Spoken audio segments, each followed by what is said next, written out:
بارگاہ میں قبول فرمائے۔ رمضان المبارک کے حوالے سے دو سنتیں ہیں۔ رمضان المبارک میں دو سنتیں ہیں جو 11 سال میں نہیں ہیں، رمضان المبارک میں ہے۔ ایک پورا مہینہ 20 رکعت تراویح پڑھنا، یہ سنت ہے، اور دوسرا ایک مرتبہ قرآن سننا اور سنانا۔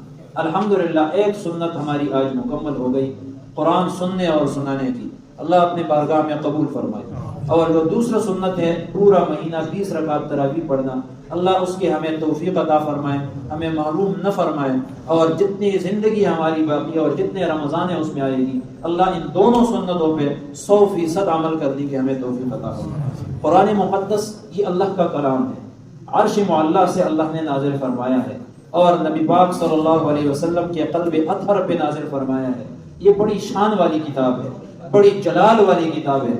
جلال اس کلام کا اتنا ہے کہ اللہ فرماتے ہیں لو انزلنا هذا القرآن على جبل لرأيته خاشعا متصدعا من خشية الله۔ قرآن اگر پہاڑ پہ نازل ہوتا، پہاڑ ریزہ ریزہ ہو جاتا، تتر بتر ہو جاتا، ہوا میں اڑ جاتا، ختم ہو جاتا۔ یہ اتنا جلال والا کلام ہے، لیکن اللہ رب العزت نے اس جلالی کلام کو آپ صلی اللہ علیہ وسلم کے قلب اطہر پہ نازل فرمایا، تو یہ کلام پھر جمالی بن گیا۔ جس طرح سورج، اس کو انسان براہ راست نہیں دیکھ سکتا، اس کے اندر جلال ہے، لیکن اس کا جو روشنی ہے یہ جب چاند میں جذب ہوتی ہے تو چاند کو دیکھ کر پھر مزہ آتا ہے۔ اسی طرح قرآن کریم ہے کہ اللہ کا کلام ہے، جلال والا ہے، اس کو بندہ برداشت نہیں کر سکتا، کوئی بھی مخلوق برداشت نہیں کر سکتا۔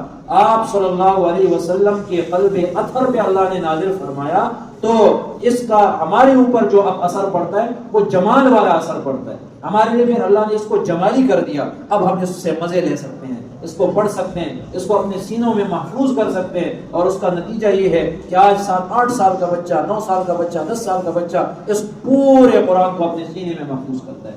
بڑے کمال کی بات ہے، بڑی رحم کی بات ہے، فضل کی بات ہے۔ اللہ رب العزت ہمیں اس فضل سے محروم نہ فرمائے۔ اب یہ قرآن جو ہم نے سنا اور سنایا، یہ اللہ کا کلام ہے۔ ظاہر بات ہے ہماری زبان تو ہے نہیں، ہماری زبان تو عجمی ہے، یہ تو عربی زبان کا کلام ہے۔ اب اس کو ہم کیوں اللہ نے نازل فرمایا، ہم نے کیا کرنا ہے اس کا؟